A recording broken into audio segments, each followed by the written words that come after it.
guys, happy Sunday everyone. Today no, atong itako lang pinaka bunog nga question nga akong pirmi madawat sa akong page or sa akong personal account no. Nadagang messages ani. But today padong mi mutanaw og unit kay no, we are looking for house for rent sa diri sa Cebu City. So if na kay nabawan house for rent, so maybe mo i-suggest, comment down below or i-chat sa akong page. And then within Cebu City lang cause ang team kay nag-expand. Karon mga tumiadtong house na lang ko'y ganahan istorya nga content. So kayo ko guys. So before anything else, may adlaw sa inyong tanan diha. I hope you're doing well there. And don't forget to thank God every single day. Ang ako lang hangyo ninyo is please don't worry. So our verse for today is Jeremiah 29:11. Now for I know the plans I have for you, declares the Lord, the plans to prosper you and not to harm you, plans to give you hope and future. So that's the verse for today no. And kaning nga content guys kay dali ra ni because I don't want to waste your time. Natay answeran nga question ron guys no. And kana question kay pinakabunog ni siya question kadaghan na ni gisend sa mga ungart sa akong page o sa personal account nga ganahan mag-start og business.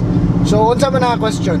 Nard, nakoy 10,000 pesos. Unsay nindot nga business nga i-start? Asa ni nindot i-invest kwartaha? Unsaon para mo ginansya ko aning kwartaha? Alright, so dagan kay message na sa akong page guys. Like, nakoy 5K, nakoy 10K, nakoy 8K. Asa na nindot i-invest, unsa nindot nga business, nga venture para mo ginansya ko dayon. Now, karong adlaw ako ng tubagon, no? But personal na akong answer, no? As far as I want to give you details and technicalities, di ko ganahan kay, I mean, it's not effective, no? It's not gonna work. Ako na explain later. Okay, this is my point, no? First of all, mungutana ko ninyo. Why did you ask that question? No, ngano be? Ngano inyo man ang gipangutana nako nga question? Like nga, nakoy 10K, asa nindot nga business? Unsa nindot nga business nga start? Asa nindot i-invest? Ngano imo nang gipangutana? Simple, it's because of fear, no? Kahadlok. Well, fear. Well, that's good. That's good.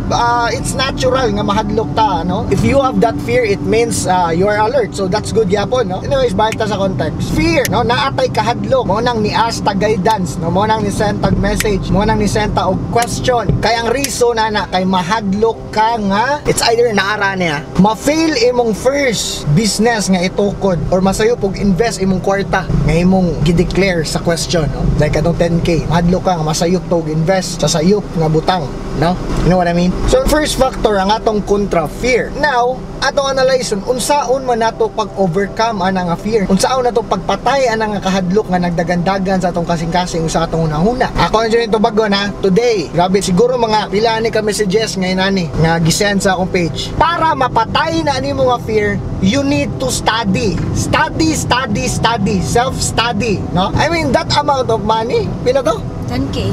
10,000 pesos. So you have that 10,000 pesos. Ang ako advice, my personal advice is invest that money sa imong knowledge, no? Simple, no? Ari ka mo invest daan. Okay, so this is slightly technical though. So unsaon man nga pag-invest sa knowledge? First, buy books that can surely boost your passion in business. Number 2, purchasing, no? Purchase digital courses, no? It can help guys, no? Digital courses in business. Number 3, unsa pa man?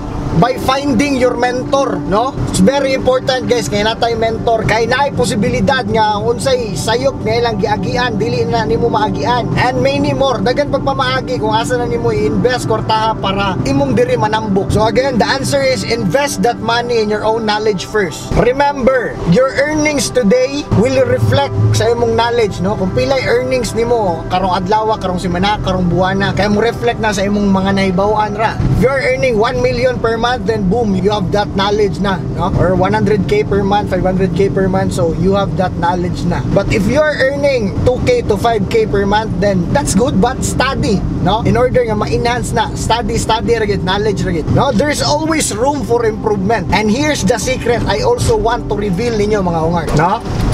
Do not directly focus on the thought, how can I earn more? But directly focus on the thought, what do I need to learn more? No? Or how can I be better? How can I improve? Self-development, guys. Focus more on the word learn than earn. If you have this everything will follow. Kaya if you have that money, you have that 10,000 pesos, and wala pa ka enough knowledge nga musudog business, chances are break even ka or it will fail. Nasa ko lang yung istorya guys, no? Baka hindi masabtan sa uban. Nasa ko lang factor nga istorya ninyo para mausabin yung point of view sa kwarta, no? Money has no value, no? Kanang kwarta wala na yung value. No, it doesn't have value, guys. Narabot na ta, guys. But continue kayo ta, no? Kung hindi masabtan sa uban, guys, like money has no value, no? Kanang kwarta wala na yung value, it doesn't have value. No, ni ana to ang one of my favorite coaches. Money is just a vector for transmitting a value. It's how you express value, no? Know what I mean? No, ang value wala sa kwarta kundi naa sa product or service nga imong paliton. Butang ra na siya, guys, nga imong exchange. Nga ang value day nga tinod na di sa kanay imong gipalit.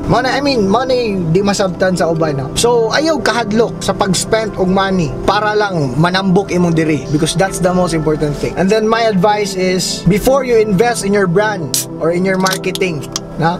Much better if you will invest first in your knowledge, no? What I mean here is knowledge is very powerful. Kumaga, did you know that you can build a business without capital, no? Bisag zero capital ka. Dili lang ko na istorya kay kadagan ako nag-ingon sa mga previous content, no? It's for you to find out. And then last point nga akong ganahan ni Patod, no? Sa mga newbie entrepreneur nga ganahan mo start og business. Maoning kasagaran sa iyop sa uban nga mga magtukod og businesses. Do not copy someone's business. No, nga naman, majority man gud nato, especially mga Pinoy, if makakita ta like hala, effective lagi na iyang milk tea business, ako ka nang sundugon sa, hala, kusog lagi mo ginansya iyang milk tea business, ako ka nang sundugon sa, diba? No, it's a big no, guys. It's not necessary nga kana nga business effective para niya imo ding sundugon, and the point is ma-effective dayon for you. No, just be yourself. Do not fake it. If you want nga ma-respected imong brand sa market, then know your intent, no? Because if you already know your intent, unsa pa may kahadlukan nimo, do it, buhata. If kabaw na kasi mo intention. Again, do not copy someone's businesses. If imong na found out nga effective to what will you do is study, no? Self-study. And by that time, no, I'm sure nga makit-an ra na nimo kung unsa gihilig nimo, unsa gi product or unsa gi ganahan nimo sudlan. Makit-an gyud na nimo imong niche by that time. And then if ma-feel nimo nga mao na gini sa ma-feel na nimo, if ganahan ka dira ka nga niche mo excel, then boom, consider it as your machine nga muhatag nimo og million peso. Claim it, mga nga, claim it. Unsa pa man, bottom line is mo lagi itong answer, no? Invest that money first in your knowledge, no? Okay, for me, if you have that money, if you have that amount of money niya, wa pa ka enough knowledge sa business and ganahan ka mo start, then analogy is it's like going to a war zone while having that pistol, pero di ka ba unsa na pagpabuto, right? So again, invest first in your own knowledge. I guess kanal sa karon nga Sunday, no? And karon ay nayapas nga sponsor. No, thank you so much. Step Back Wings, no? Grabe ni kalamay lang chicken. Wait, ablihan na to. Thank you so much, Step Back Wings. Pwede rin yung i-PM ilang page and mo deliver ni sila bisag asa. Thank you for the love. Nanakoy pang dinner, sulbad na. No, grabe ang inyong pag-love nako. Boom! No? Step Back Wings. Nanawi pang dinner. Thank you so much, Step Back Wings. And mo nilang logo, no? I-PM ang ilang page sa Facebook o ang ilang Insta. And I guess that's all, guys. Now have a productive week, everyone. If you are drained and tired, you deserve to have a break. You deserve to pamper yourself. You also deserve to rest, no? If you are drained and tired, you deserve that. You are not a machine. You are not a robot, no? You are just human being nga kailangan sa mo pahuway, no? And if you are okay na, then boom, go back to hustle hard. Go back to grind. That's it. Simple as that. That's just the routine, no? Ay jud paabutang tayo nga maglingkod ka sa imong office chair, sa imong office table, sa imong office desk nga you are drained and tired because it's not healthy mentally, physically, no? You also deserve to have a break, no? So it's a wrap. God bless everyone, no? And don't forget that God loves us all. Thank you so much, guys.